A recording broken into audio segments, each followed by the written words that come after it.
అందరికీ నమస్తే మిత్రులారా. నిన్న వచ్చినటువంటి దేశవ్యాప్తంగా పార్లమెంటు ఎన్నికలలో దాదాపు ఇండియా కూటమికి 235 సీట్లకు దగ్గర వస్తే మరి ఆప్కి బార్ 400 అని నరేంద్ర మోడీ ఆ రకంగా అంటే ఈ దేశంలో ప్రజాస్వామ్యాన్ని కాపాడాల్సినటువంటి మీడియా మొత్తం ఒకవైపు తప్పుడు రాతలు రాస్తూ సర్వే సంస్థలు కూడా మళ్ళొకసారి నరేంద్ర మోడీకి 450 సీట్లు వస్తున్నాయని ఊకదంపుడు ఉపన్యాసాలు ఇచ్చి ఈ దేశంలో ఉన్నటువంటి ప్రజల యొక్క మైండ్ సెట్ని మొత్తం డైవర్ట్ చేసి ఈరోజు చేయడంతో బీజేపీ బోటాబోటీ మెజార్టీతోని మిత్రపక్షాలతోటి ఈరోజు ప్రభుత్వం ఏర్పడే పరిస్థితి తీసుకొచ్చింది. ఇదే దరిద్ర మీడియా కానీ ఇదే సర్వే సంస్థలు కానీ ఉన్నది ఉన్నట్లు కూడా చెప్పింటే ఈరోజు 100% మన భారతదేశంలో ఇండియా కూటమి 100% అధికారంలోకి వస్తుండే. సరే, ఎవడు ఎన్ని తప్పుడు ప్రచారాలు చేసినా, ఎవడు ఏం చేసినా అంతిమంగా 450 అని జబ్బలు జరుచుకున్నటువంటి నరేంద్ర మోడీకి మాత్రం కర్రు కాల్చి దేశ ప్రజలు వాత పెట్టినరని చెప్పుకోవచ్చు. దాదాపు గత ఎన్నికలతో పోలిస్తే ఈసారి బీజేపీకి 60 సీట్లు 65 సీట్ల వరకు బీజేపీ సొంతంగా కోల్పోతే కాంగ్రెస్ పార్టీ సొంతంగానే ఒక 45 సీట్లు ఎక్స్ట్రా గెలవడం జరిగింది. ఎందుకంటే కాంగ్రెస్ పార్టీ చాలా వాటికి మిత్రపక్షాలకు సీట్లను కేటాయించడం జరిగింది. మరి ఏదైతే నరేంద్ర మోడీ బుల్డోజర్ సర్కారు ఉన్నదని విర్రవీగుతూ ఈ దేశంలో రామాలయం కట్టించిన అనే ఒక ఎన్ని తప్పుడు ప్రచారాలు చేసినా కానీ ఉత్తరప్రదేశ్ ఓటర్లు బీజేపీకి తగిన బుద్ధి చెప్పినరు.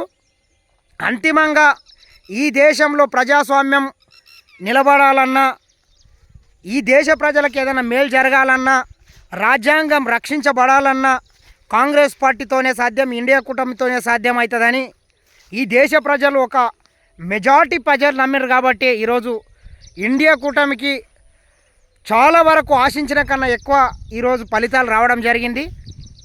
సరే, అంతిమంగా ఎవరు గెలిచినా ఓడినా ప్రజల తీర్పుని గౌరవించాలి.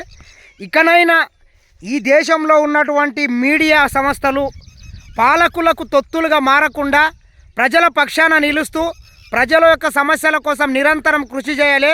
పాలకులు చేస్తున్నటువంటి తప్పొప్పులను పీకి పాతరేయడానికి, వాటిని పాలకుల దృష్టికి తీసుకెళ్ళడానికి పనిచేయాలి. కానీ అటువంటి మీడియా సంస్థలు మొత్తం పాలకుల పంచన చేరి వాళ్ళు ఇచ్చే ముష్టి పైసల కోసం ఆశపడితే ఫలితాలు తారుమారే అయ్యే అవకాశం ఉంటుంది. కావున దయచేసి ఈ దేశంలో ఉన్నటువంటి మీడియా, తెలుగు మీడియా కావచ్చు, ఇంకో మీడియా ప్రజల పక్షాన పనిచేస్తే బాగుంటుంది. మీడియా పనిచేస్తేనే బాగుంటుంది. లేకపోతే ఇటువంటి వాటి వల్ల ఏళ్ళు పెట్టడం వల్ల చాలా వాటికి ఫలితాలు తారుమారు అయ్యే అవకాశాలు ఉంటాయి. ఎందుకంటే ఒక తప్పుని 10 సార్లు ఇది నిజం అని చెప్తే కొందరు, ఎందుకంటే మన దేశంలో ఉన్నటువంటి ప్రజలు చాలా మటుకు నిరక్షరాస్యులు కాబట్టి నమ్మే అవకాశం ఉంటుంది. మీడియా ఇక ముందనన్నా ఉన్నది ఉన్నట్లు చెప్పాలని కోరుకుంటున్నాం. అంతిమంగా నరేంద్ర మోడీ బీజేపీ ప్రభుత్వానికి అయితే పెద్ద ఎదురు దెబ్బగానే మేము చెప్పుకుంటాం. ఇంకా మరి తెలంగాణ రాష్ట్రానికి వస్తే కూడా గత ఎన్నికలలో 3 సీట్లతో సరిపెట్టుకున్నటువంటి కాంగ్రెస్ పార్టీ ఈసారి ఏకంగా 8 సీట్లకు రావడం చాలా శుభపరిణామం. 2-3 సీట్లని దగ్గర బోటాబోటీ మెజార్టీతో ఓడిపోవడం బాధాకరం.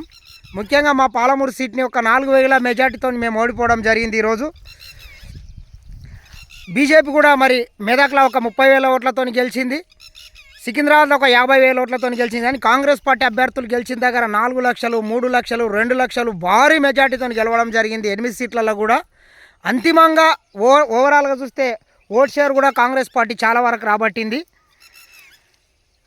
ప్రధానమైన కారణం ఇంకోటి ఏంటంటే తెలంగాణ రాష్ట్రంలో ఉన్నటువంటి బీఆర్ఎస్ మొత్తం వాళ్ళ ఓట్లు కూడా వాళ్ళకి వేసుకోకుండా మొత్తం కాంగ్రెస్ పార్టీని ఓడగొట్టాలనే ఉద్దేశంతో వాళ్ళు ఈరోజు వాళ్ళ ఓట్లని మొత్తం బీజేపీకి మరలించి అంతిమంగా వాళ్ళు శునకానందం పొందే ప్రయత్నం చేసిండ్రు కాంగ్రెస్ పార్టీని ఓడగొట్టాలని.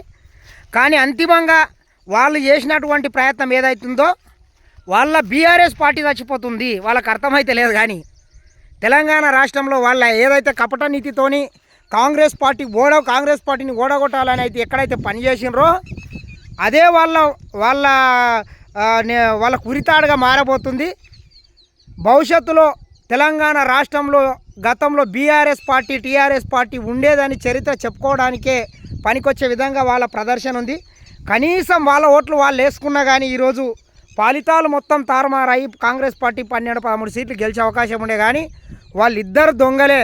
ఎందుకంటే టీఆర్ జైల్లో ఉన్నటువంటి కవితమ్మ నిడిపించుకోవాలంటే ఖచ్చితంగా కాంగ్రెస్ పార్టీని ఓడగొట్టాలని నరేంద్ర మోడీ బీజేపీ అగ్రనాయకత్వం వాళ్ళకు సంకేతాలు ఇవ్వడంతో ఈరోజు తెలంగాణ రాష్ట్రంలో ఉన్నటువంటి బీఆర్ఎస్ నేతలు మొత్తం బీజేపీకి బీటీమ్గా మారి వాళ్ళు పనిచేయడంతో కొంచెం వరకు ఫలితాలు తారుమారైనట్లు మాకు స్పష్టంగా కనబడుతుంది.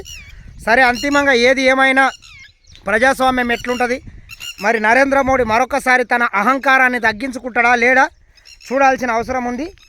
ఖచ్చితంగా 2-3 స్టేట్లతోనే ఈరోజు బీజేపీ నరేంద్ర మోడీ ప్రభుత్వం నిలబడే అవకాశం ఉంటుంది. ముఖ్యంగా ఆంధ్రప్రదేశ్లో ఉన్నటువంటి 20 సీట్లు కావచ్చు, 21 సీటు కావచ్చు. అదేవిధంగా మరి ఇంతకుముందు కాంగ్రెస్ మిత్రపక్షం ఉండే ఒక ఆయన పెద్ద మనిషి బీహార్లో నితీష్ కుమార్ మొన్న కాంగ్రెస్ పార్టీతో విభేదించిపోయి బీజేపీలో కలిసిండు. ఆయన నుంచి కూడా సంపూర్ణమైన మెజార్టీ రావడం జరిగింది.